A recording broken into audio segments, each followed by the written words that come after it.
এরপরে আমার নবী রাহমাতুল লিল আলামিন মুসা নবী রওজা মুবারকের উপর দিক দিয়া যায়। কি শান্তি লাগতেছে না ওয়াজটা? এটা ঈমান লাগেনি? ঈমান লাগেনি? আরে ভাই আপনি না ঘটনা জানেন, 22 বছরের বেটা, কিন্তু 12 বছরের ফুলা তো এই ঘটনাগুলো জানে না। এই কিশোর বয়সে ওরে প্রেম দিতে হবে, আমার নবীর মেরাজ বুঝাইতে হবে, নবীর নূর বুঝাইতে হবে, নবীর সম্মান বুঝাইতে হবে। কথা বলেন, কথা বলেন, ঠিক ঠিক না বলেন? আজকে যুবকদের ইমেজকে হরণ করে নিচ্ছে ইমোশন কথা বলে বলে। এই এটা করে না, হিটা করেন, হিটা করো, হিটা করে, এমনি করে টাকা টাকা আনতে পারে, সম্মান আনতে পারে না। এগুলো কি এদের শিখার বিষয়? ওয়াজ আইসা, এরা ওয়াজ আইসা ইমান বুঝতে হবে। কথা বলেন, ঠিক না বেঠে? বংশ বুঝার টাইম এখন নাই, আকীদার কথা নাই। সবগুলো এই প্রজন্মের ম্যাক্সিমাম উলামায়ে কেরাম আইসাই বংশ আলোচনায় ব্যস্ত হয়ে যায়, আকীদার কথা কয় না। রিজিকের মালিক কে? মুসা নবী রওজার উপর দিক দিয়ে নবী যায়। মুসা নবী কি ঘুমায় না নামাজ পড়ে? মরা না জিন্দা? তো মুসা নবী রওজার উপর দিক দিয়ে রুটম্যাপটা বানাইছে কেন? একটা মাত্র কারণে। মুসা নবী বলছিল আল্লাহ তুমি দেখা দাও, আমার আল্লাহ দেখা দেয় নাই। তো মুসা নবী রওজার উপর দিক দিয়ে তো আল্লাহ নবীরে নিবে। ও মুসা, মুসা রে তাকায়া দেখ, কালিমুল্লাহ কারে কয় আর হাবিবুল্লাহ কারে কয়? কালিমুল্লাহ কারে কয়, হাবিবুল্লাহ কারে কয়? তাকায়া দেখ। তুমি তো তোর পাহাড়ে আইসা আমার সঙ্গে দেখা করার জন্য, তুমি তো দেখো নাই, তুমি তাকায়া দেখো আমার নবী আমার দিদারে আসিতেছে। What is the difference Kalim and Habib? Kalimullah হলো তিনি যিনি আল্লাহকে দেখার জন্য প্রস্তাব করে তুর পাহাড়ে যায়।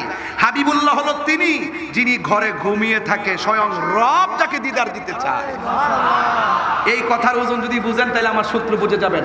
আল্লাহ মানা নবী মানা নয়, নবী মানলে আল্লাহ মানা হয়, ঠিক না? তাক এই লাইন দিয়ে লাভ নাই, কইলে কমে যে গান টান গাই। আমি কিন্তু আপনারা কারণে বহুত কিছু ছাইড়া দিছি, অনেক কিছু ছেড়ে দিয়েছি। এরপরে কিন্তু যেগুলো না বললেই নয়, আল্লাহ মানা নবী মানা, নবী মানলেই আল্লাহ মানা হয়। কথা বলেন। এই জন্য আমার নবী মসজিদে, আমার নবী ওই রওজাটা পার হয়ে একটা মসজিদের মধ্যে আমার নবী চলে গেছে। যেই মসজিদের ভিতরে যাইয়া আমার নবী 2 রাকাত নামাজ পড়েছেন, যেই মসজিদে যাইয়া আমার নবী 2 রাকাত নামাজ পড়েছে, আমি পটিয়া থানা হাট মানুষের কাছে জানতে চাই আপনারা জবান খুলে কোন সেই মসজিদটা কোন দেশে? কথা কন না, কথা কন, কথা না। ফিলিস্তিন। এই যে ওয়াজ বিস্তার কেন তুলছি, এটা সমসাময়িক ঘটনা। আমি তো দেখে আসছি, আমি কাতারে যাইয়া জাতীয় মসজিদে জুম্মা পড়েছি। জুম্মা পড়ার পরে আমি সেই মসজিদে যাইয়া আমি ফিলিস্তিনের পতাকা নিয়ে সেখানে মিছিল করেছি। আমার কিছুক্ষণ পিছনেই ছিল ডক্টর জাকির নায়েক, ওই মিছিলে ছিল। আমি ছিলাম ওই ব্যানারে ছিলাম। সেই ব্যানার নিয়ে আমি সেখানে দাঁড়িয়ে আমি কই দিনের জন্য গিয়েছি, কোন দেশ থেকে গিয়েছি সেটা আমি দেখি নাই, কি হবে না হবে সেটা নিয়ে আমি ভাবি নাই। আমার কথা হলো মুসলমান নির্যাতিত হচ্ছে, বিশ্বের যে কোনো প্রান্ত থেকে প্রতিবাদের প্রয়োজন। কথা বলেন, ঠিক না? আমি গিয়ে সেখানে, এটা কি পান নাই আপনারা? সেটাকে পান নাই? এবার বলেন, রাসূল মেরাজের সময় যেই মসজিদে গিয়ে 2 রাকাত নামাজ পড়ছে, মসজিদটা কোন দেশে? বড় করে কোন দেশে? এই ভিতরে সাউন্ড একটা তুইলা দেন, আপনাদের সেটা না, কিন্তু আমি গজল গাইতে আসি নাই, আমি ওয়াজ করতে আসছি। বলেন তো কোন দেশে? মাঝে মাঝে সঙ্গীত গাবো, তখন বলে ভোকালটা একটু বাড়াবেন, আবার ওয়াজের সময় কমাইলে আমাদের রিদম নষ্ট হয়ে যায়, কারণ আমাদের তো গজল গায়ে অভ্যাস নেই। বাবা একটু সাউন্ডটা দাও না,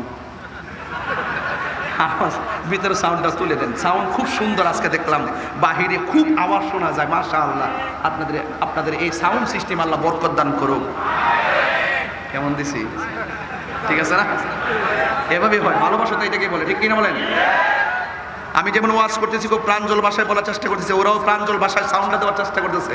এই জন্য আপনারাও প্রাঞ্জল ভাষায় ওয়াজ শুনতে চেষ্টা করতেছেন। কাহার কোনো দোষ? মাঝে তো কিছু অসঙ্গতি হতেই পারে। যাই হোক, এবার একটা প্রশ্ন করি, বলুন তো বাবা, কি আসছেন নাকি আপনি? আইসেননি? এই যে বেশাবা মানুষ খুব পাগল, তাই না দেখলে খুব অস্থির হয়ে যায়। ওই যে কয়েকটা আছে খুব জ্বালায় আমারে, মারহাবা জোরে কর। যাই হোক, এখন বলুন তো, এখন একটা প্রশ্ন, রাসূল মেরাজে যাওয়ার সময় যেই মসজিদে গিয়ে 2 রাকাত নামাজের ইমামতি করেছেন, জবানটা খুলে বলুন সেই মসজিদটা কোন দেশে? আরো জোরে, আরো জোরে। সেই মসজিদের নাম কি? সেই মসজিদের নাম কি? এটা মুসলমানদের কি কেবলা? আগে কোন দিকে ফিরে নামাজ পড়তো? এই মসজিদুল আকসা, ঠিক না বেঠিক? এই মসজিদের মর্যাদা আমাদের কাছে আছে না নাই? এই মসজিদটা কোন দেশে? এটা পাথর দিয়ে বানানো হয়েছে, পাথরগুলো সমুদ্রের তল দেশ থেকে তোলা হয়েছে। মানুষের পক্ষে এই গভীর সমুদ্রের তল থেকে পাথর তোলা সম্ভব ছিল না। আবার এই ক্যারেন দিয়া যেভাবে আমরা পাথর টানি, ওই মেশিন তখন ছিল। ওই পাথরগুলো জিনের মাধ্যমে তোলা হয়েছে। কিসের মাধ্যমে? ওই মসজিদে বানানোর সময় যে পাথরগুলো তোলা হয়েছে, প্রত্যেকটা পাথরের গায়ে লেখা ছিল সূরা ইয়াসিন। জোরে কন্যা সুবহানাল্লাহ। তো ওই কেবলা ফিলিস্তিনে, সেই মসজিদে আকসার কেবলাটাকে শুধু ফিলিস্তিনের একলা না সমস্ত মুসলমানদের? তাহলে প্রতিবাদকে শুধু ফিলিস্তিন করবে নাকি সবাই করবে? মুসলিম বিশ্ব জাগো জাগো, শোনো ফিলিস্তিনিদের চিৎকার। মুসলিম বিশ্ব জাগো জাগো, শোনো ফিলিস্তিনিদের চিৎকার। সময় এসেছে গড়ে দাঁড়াবার প্রাণের দাবি আল আকসা। এটা বলার আমি যখন হাত এভাবে করবো, আপনারাও করবেন এইভাবে, ঠিক কিনা বলেন? চিটাগের মানুষ তো আওয়াজ বেশি বলেন। মুসলিম বিশ্ব জাগো জাগো, শোনো ফিলিস্তিনিদের চিৎকার। সময় এসেছে ঘুরে দাঁড়াবার প্রাণের দাবি আল আকসা। ঠিক শব্দ সুরে হয় নাই, জোরে করে বলতে হবে, তাইলে ঈমান বোঝা যাবে। কারণ ওই ফিলিস্তিনের ছোট্ট বাচ্চা বলছিল, এই ইসরায়েলের গুন্ডা বাহিনীরা, তোরা আমাদের মাথার উপর দিয়ে তোরা কি করিস? ক্ষেপণাস্ত্র মারিস। একটা কথা মনে রাখিস, তোরা বোমা মেরে আমাদের জমিন দখল করতেছিস, আর ওই বোমার সামনে আমরা আল্লাহর জন্য বুকের তাজা রক্ত দিয়ে জান্নাত দখল করতেছি। তো সেই প্রেমিক হওয়া দরকার আছে না নাই বলেন? একটা ছোট্ট মেয়ে বলছিল, তোরা আমাদেরকে মেরে মেরে শেষ করছিস। মনে করেছিস আমাদের মাথার উপরে মিসাইল ছেড়ে দিয়েছিস, আমাদের মাথার উপরে রকেট বোমা মেরে দিয়েছিস। তোরা মনে করেছিস যে এই বোমার উপর আর কিছু নাই। তবে একটা কথা মনে রাখিস, তোদের বোমার উপরে আমাদের রব আছে, তোদের মাথার উপর আমাদের রব আছে। সেদিন দেখলাম গাজার মুসলমান ছোট ছোট ঘাস হাতে নিয়ে তারা খাইতেছে। এটার জন্য আমি প্রস্তুত ছিলাম না। মুসলমান এখান থেকে হুঙ্কার দাও। অনেকে বলবে যে পটিয়া থেকে হুঙ্কার দিলে কি লাভ হবে? অস্ত্রের সামনে কি হুঙ্কারের কাজ হয়? এটা মিথ্যা কথা। অস্ত্র ছাড়া হুঙ্কার দিলে কাজ হয়। বাবা শাহজালাল যখন এই দেশে এসেছেন, গৌর গোবিন্দের মোকাবেলা কিন্তু গ্রেনেড হামলা দিয়ে করে নাই। গৌর গোবিন্দের মোকাবেলা কিন্তু ওই বোমা ওই রকেট হামলা দিয়ে করে নাই। ওই গৌর গোবিন্দের মোকাবেলায় তিনি আল্লাহু আকবার ধ্বনি বলেছিল। গৌর গোবিন্দের বিল্ডিং ফেটে টুকরা টুকরা হয়ে গিয়েছিল। সেই শাহজালালের উত্তরসূরি পটিয়ার জমিনে আছে না? আওয়াজ করতে হবে, ঠিক আওয়াজটা জোরে হতে হবে। কথা বলে ঠিক কিনা? আর না হয় বলে ঠিক না, বলবেন আল্লাহু আকবার, ঠিক কিনা বলেন? মুসলিম বিশ্ব জাগো জাগো, শোনো ফিলিস্তিনিদের চিৎকার। সময় এসেছে ঘুরে দাঁড়াবার প্রাণের দাবি আল আকসা। আকসায় আমাদের চেতনা, আকসা কেড়ে নিতে দিব না। আকসায় আমাদের চেতনা, আকসা কেড়ে নিতে দিব না। ধাও জুড়ে দাও ইমানি হুঙ্কার, প্রাণের দাবি আল আকসা। মুসলিম বিশ্ব জাগো জাগো, শোনো ফিলিস্তিনিদের চিৎকার। মুসলিম বিশ্ব জাগো জাগো, শোনো ফিলিস্তিনিদের চিৎকার। সময় এসেছে ঘুরে দাঁড়াবার প্রাণের দাবি আল আকসা। মুসলিম আমরা অভিন্ন জাতি, তামান্না দু চোখের শহীদি, হিংস্র বর্বর মানবতা বিরোধী, হটাও শয়তান ইহুদি, ঠিক কিনা? মুসলিম আমরা অভিন্ন জাতি, তামান্না দু চোখের শহীদি, হিংস্র বর্বর মানবতা বিরোধী, হটাও শয়তান ইহুদি। জাগো মুসলিম আবার প্রাণের দাবি আল আকসা, ঠিক কিনা? মুসলিম বিশ্ব জাগো জাগো, শোনো ফিলিস্তিনিদের চিৎকার। মুসলিম বিশ্ব জাগো জাগো, শোনো ফিলিস্তিনিদের চিৎকার। সময় এসেছে ঘুরে দাঁড়াবার প্রাণের দাবি আল আকসা। দুই হাত সোজা করেন। মুসলিম বিশ্ব জাগো জাগো, শোনো ফিলিস্তিনিদের চিৎকার। সময় এসেছে ঘুরে দাঁড়াবার প্রাণের দাবি আল আকসা। আর কত ঘুমিয়ে থাকবে তুমি? জ্বলছে পুড়ছে ফিলিস্তিনিদের জন্মভূমি, ঠিক কিনা? বদলা নিব এবার, জালিমের দুর্গ করে ছারখার, ঠিক কিনা? মুসলিম বিশ্ব জাগো জাগো, শোনো ফিলিস্তিনিদের চিৎকার। সময় এসেছে ঘুরে দাঁড়াবার প্রাণের দাবি আল আকসা। মুসলিম বিশ্ব জাগো জাগো, শোনো ফিলিস্তিনিদের চিৎকার। সময় এসেছে ঘুরে দাঁড়াবার প্রাণের দাবি আল আকসা। সময় এসেছে ঘুরে দাঁড়াবার প্রাণের দাবি আল আকসা, ঠিক কিনা? মাথার উপরে উড়ছে শকুন,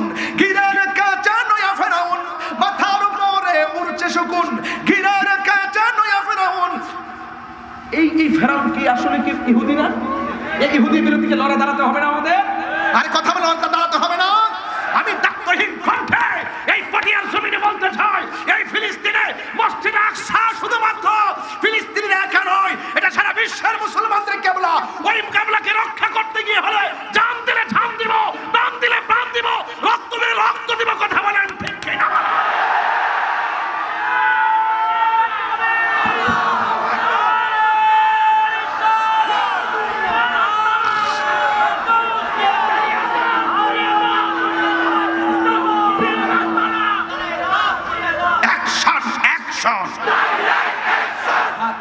হাত তুলতে হবে।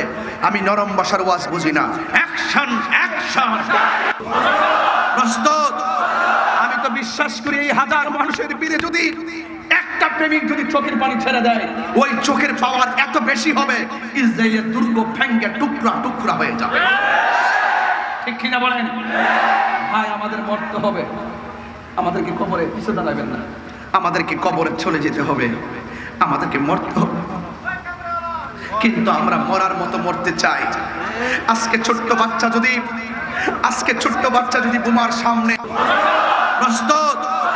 আমি তো বিশ্বাস করি এই হাজার মানুষের বীরে যদি একটা প্রেমিক যদি চোখের পানি ছেড়ে দেয়, ওই চোখের পাওয়ার এত বেশি হবে, ইসরায়েলের দুর্গ ভেঙে টুকরা টুকরা হয়ে যাবে। ঠিক কিনা বলেন? ভাই আমাদের মরতে হবে, আমাদেরকে কবরে পিছু দাঁড়াবেন না, আমাদেরকে কবরে চলে যেতে হবে, আমাদেরকে মরতে হবে। কিন্তু আমরা মরার মতো মরতে চাই। আজকে ছোট্ট বাচ্চা যদি বোমার সামনে বিশ্বের মুসলিম হুঙ্কার দিলে ওই ইসরায়েলের গুন্ডা বাহিনীরা পলাইতে বাধ্য হইতো। কথা বলেন ঠিক কিনা? আমার বাড়ি বলে আমি মেরাজে গেলাম, ওই মসজিদে 2 রাকাত নামাজ পড়েছি, আবার আল্লাহর দিদার কইরা জমিনে এসেছি। আমি যাওয়ার সময় দেখছি অনেক আযাব আর গজব আল্লাহ আমারে দেখাইছে। সবচাইতে কঠিন আযাব দেখেছি কবরের আযাব। কথা কোন ঠিক কিনা? এ দুনিয়া ছেড়ে চলে যাব একদিন, এ দুনিয়া ছেড়ে চলে যাব একদিন, মায়ারি বাঁধন ভেঙে যাব একদিন, আসিব না আমি আর এ ভুবনে কোনদিন, আসিব না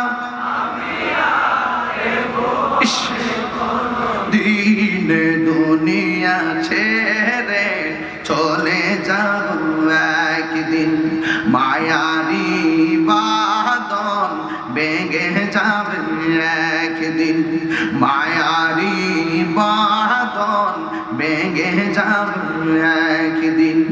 এই যে বাড়ি গাড়ি ক্ষমতা সবই চলে যাব আমি, পরে রবে সবই। 2টা হাত তুলে দেখাই দেন আল্লাহরে। এই যে বাড়ি গাড়ি ক্ষমতা সবই চলে যাব আমি, পরে রবে সবই। দুনিয়ার মায়া সব, দুনিয়ার মায়া সব পরে রবে একদিন, এ দুনিয়া ছেড়ে চলে যাব একদিন, মায়ারি বাঁধন ভেঙে যাব একদিন, আসিব না আমি আর এ ভুবনে কোনদিন, এ দুনিয়া ছেড়ে চলে যাব একদিন, মায়ারি বাঁধন ভেঙে যাবে একদিন। হাত নামান, একটু জবান খুলে কন্যা আল্লাহু আকবার। আরে ওয়াজের 55 মিনিট পরে একটা কাগজ আসছে কবর আযাব নিয়ে বয়ান করার জন্য। এই জন্য আমি মাঝখান দিয়া কমিটিদের কথাটা রাখবার জন্য একটা ওয়াজে ঢুকাইয়া দিলাম। এই জন্য ফিলিস্তিনের মুসলমানরা যদি রবের জন্য জীবন দিতে পারে, নবীর জন্য জীবন দিতে পারে, আল্লাহর ঘর রক্ষা করার জন্য জীবন দিতে পারে, আমরা পটিয়ার মানুষ পারি কি পারি না? এই জন্য কবর আযাব সবচাইতে ভয়ঙ্কর। ও যুবক, ঢাকা শহর গেলে আজকে আজকেও আমি আসার সময় অনেক আমার ড্রাইভার বলতেছে, হুজুর কাতার যে গেছেন কেমন লাগছে বিল্ডিং গুলা। আমি কাতার যাইও বলছি, কাতার ভাইরা রে বড় বড় বিল্ডিং দেখে বড় সুন্দর লাগে। একবার ভাবছুনি সেই বিল্ডিং এর মালিক এখন কোথায় আছে? বড় বড় বিল্ডিং এর কাছে যাইয়া বিল্ডিং দেখে আনন্দ কইরো না। ওই বিল্ডিং এর জায়গা যিনি কিনছিল 200 বছর আগে, ওই লোকটার কবরের সন্ধান নিয়া ওই কবরের পারে যায় চোখের পানি ফালাইয়া কান্দ আর আল্লাহরে বলো, আল্লাহ একদিন তো আমরা এই ঘরের মধ্যে চলে আসবো, এই ঘরের মধ্যে তুমি জান্নাতের বিছানা বিছাইয়া দিও। যুবক ভাইরা আমার, ফিলিস্তিনের মুসলমানদের ভালোবাসা বুকের মধ্যে নিয়ে আমি বলে দিয়ে যাই, এই দুনিয়া একদিন শেষ হয়ে যাবে। এই দুনিয়া শেষ হওয়ার আগে আমার জীবনের কাছে আজরাইল আসবে। আজরাইল কত বড় জানুনি ও যুবক, আজরাইলের এক মুষ্টি মাটি সমান সমান 40 মণ। আরেক রিওয়ায়াতে লেখে আজরাইলের এক মুষ্টি মাটি সমান সমান 70 মণ। বুঝতেই তো পারতেছেন আজরাইলের হাতটা কত বড়। হাত যদি এত বড় হয় তাইলে তার বডিটা কত বড়। 7 সমুদ্র 13 নদীর পানি যদি আজরাইলের মাথায় ঢেলে দেওয়া হয়, 1 ফোঁটা পানিও জমিনের মধ্যে পড়বে না। এই জন্য আমার নবী বলে, এই দুনিয়া ছেড়ে মানুষ যখন কবরে চলে যাবে, এই কবরে মা যাবে না, ওই কবরে ভাই যাবে না। ফিলিস্তিনের মুসলমানরা জীবন দিতেছে, মনে করছেন গায়ে থেকে রক্ত ঝরতেছে। তাদের কবরের খবর নিয়ে দেখেন, তারা কবরে যাইতে দেরি, ওই কবরে তাদের বিছানার নিচে আল্লাহ পাক জান্নাতের গালিচা বিছাই দিতে দেরি করে নাই। প্রেমিকের জন্য এই উপহার গিফট আছে না নাই? আরো যারা আসে না না, এই জন্য আমার যুবক ভাইরা কবরের আযাব বড় কঠিন। এই জন্য আমার নবী, আপনার নবী বলেছেন, এই কবর হলো জান্নাতের টুকরা, এই কবর হলো জাহান্নামের গর্ত। ও তানাহাটির ভাই, সুন্দর সুন্দর ওয়াজ শুননা, সেলিব্রেট শুননা শুননা পাগল হইও না। একটা বার নিজের কবরের খবরটা নিজে নেন। আমি কি করছি, কবরে গিয়ে কি জবাব দিব, আল্লাহর দরবারে আমি কি জবাব দিব? তাই তো আমার নবী, আপনার নবী রাহমাতুল লিল আলামিন বলে দিয়েছেন, বেনামাজি হইয়া কবরে গেলে 3টা শাস্তি অবধারিত। যুবকের দল সাহাবীরা বলে, ইয়া রাসূলুল্লাহ, আমি যখন টান দিব সবাই আল্লাহর দরদ মাখা কণ্ঠে ডাক দিবেন। সাহাবীরা ডাক দিয়ে, ইয়া রাসূলুল্লাহ, নবী গো,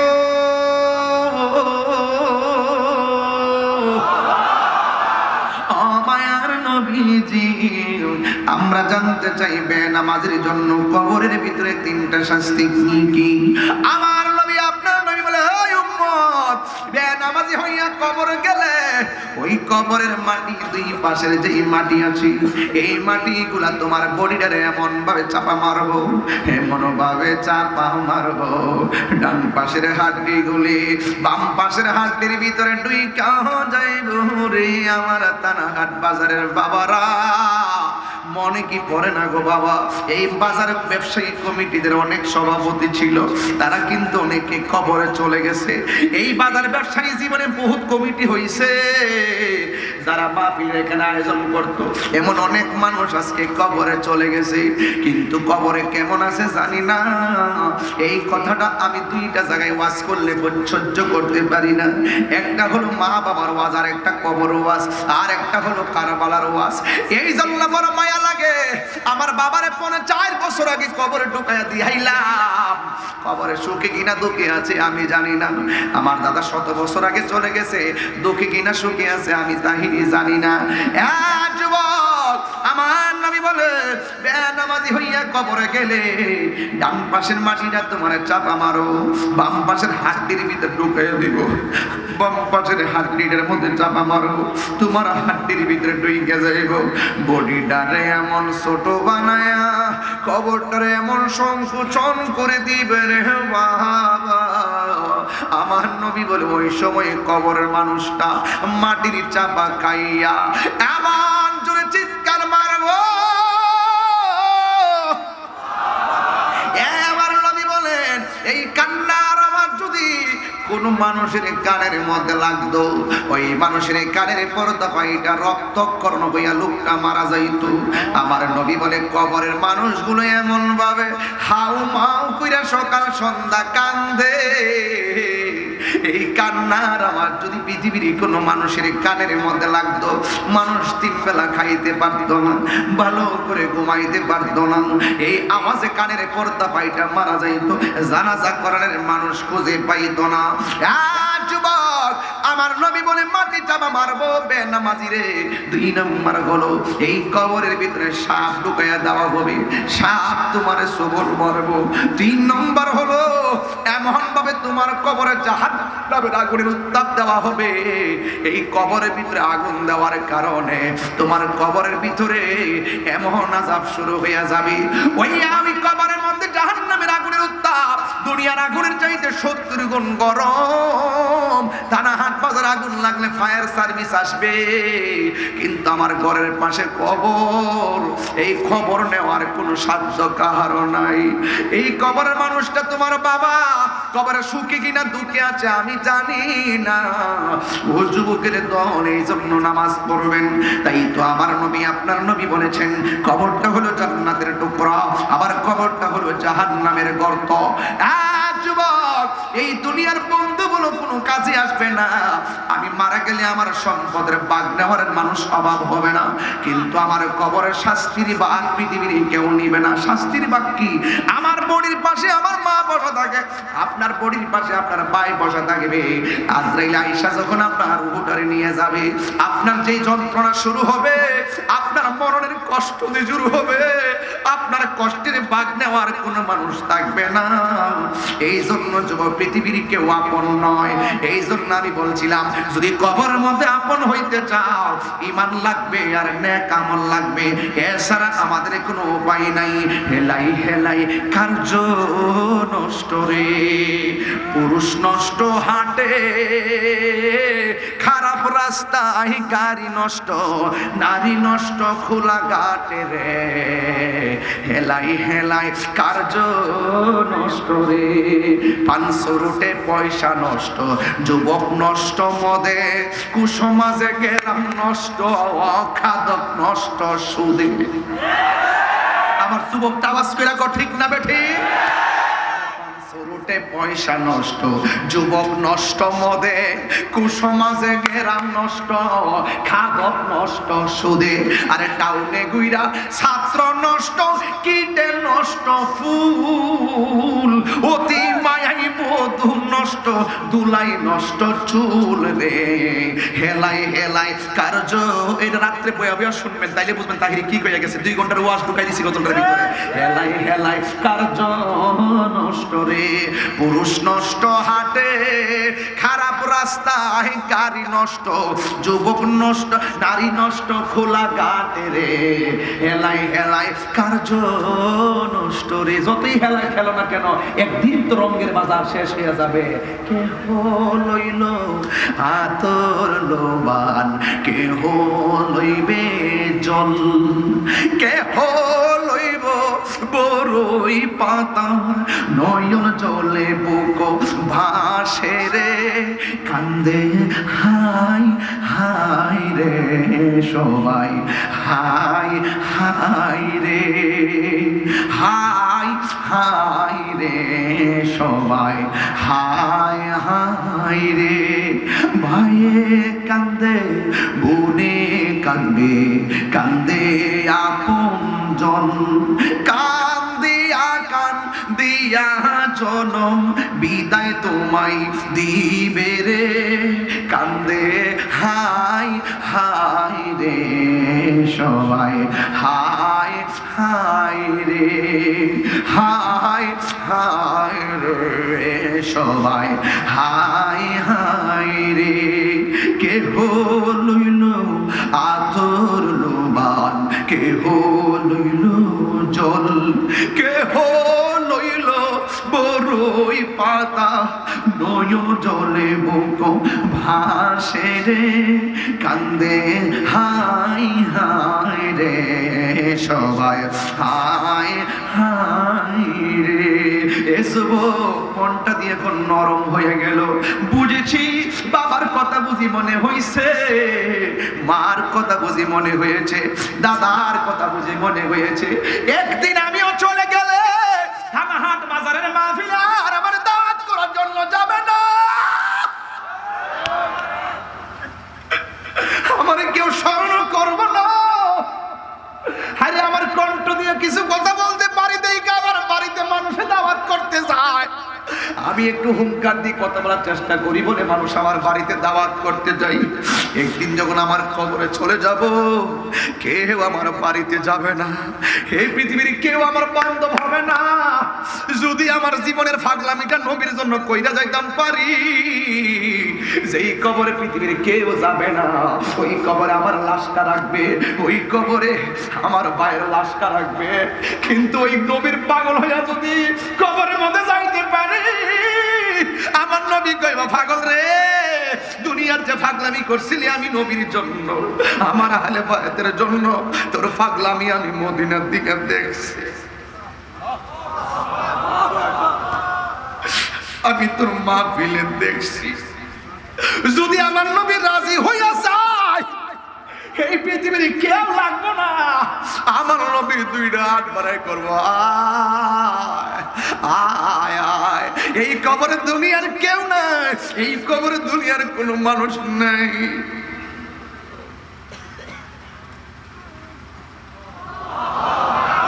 এই কবরে কেউ নাই। দুনিয়ার পথ পদবি পাইতে গেলে অনেকে টাকা দেখে, লোক দেখে, সম্পদ দেখে, ক্ষমতা দেখে। আমার নবীকে, আমি নবীরে রাজি করতে গেলে টাকা পয়সা লাগে না, শুধুমাত্র মহব্বত লাগে। আয় আয় আয়, কবরের ভিতরে কেউ লাগবে না রে, আমি নবীরে ভালোবাসা, মা বাপ চাইরা, আপনজন চাইরা, পরিবার চাইরা, দুনিয়ার সব ছাইরিয়া অন্ধকার কবরে আইস। এই কবরে আমি তোর রিসিভ করার জন্য মদিনা থেকে তোর কবরে সশরীরে চলে এসেছি।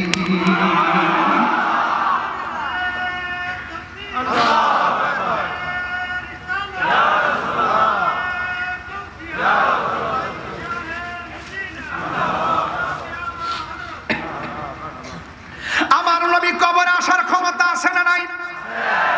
আরে বাবা, দুনিয়ার মানুষকে খুশি করতে যায় কথা বইল না, নবীকে খুশি করতে যায় কথা বলেন। দুনিয়ার মানুষ আপনাকে পাগল বলতে পারে, কিন্তু আমার নবী যদি রাজি হইয়া যায়, আপনার ইহকাল পরকাল ধন্য হয়ে যাবে। কথা বলেন ঠিক কিনা? এই জন্য কোন কারণে আপনি চলতেছেন, কোন কারণে আপনি আল্লাহরে ডাকতেছেন, সব আল্লাহ জানে। এই জন্য দুনিয়ার মানুষকে খুশি করতে যাই আপনি কথা কইেন না। কথা বলবেন একজনকে খুশি করার জন্য, জবান খুলে বলুন তিনি কে? আলিমুল গায়বি ওয়াশ শাহাদাতি ওয়ার রাহমানুর রহিম।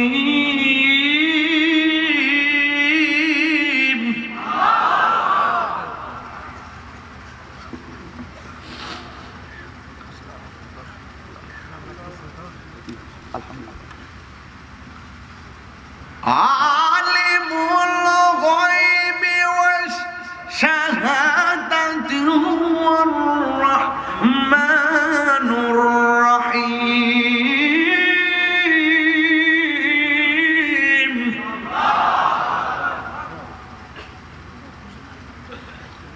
আমি যতবার বলবো আপনারা আল্লাহকে ডাকবেন। আল মালিক। প্রস্তুত? তাহলে আবার প্রথম থেকে বলি। হুয়াল্লাহুল্লাযী লা ইলাহা ইল্লা হু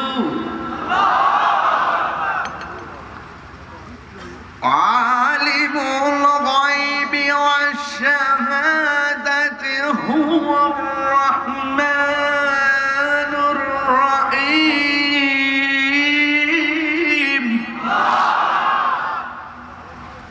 الملك القدوس والسلام والمؤمن والمهيمن والعزيز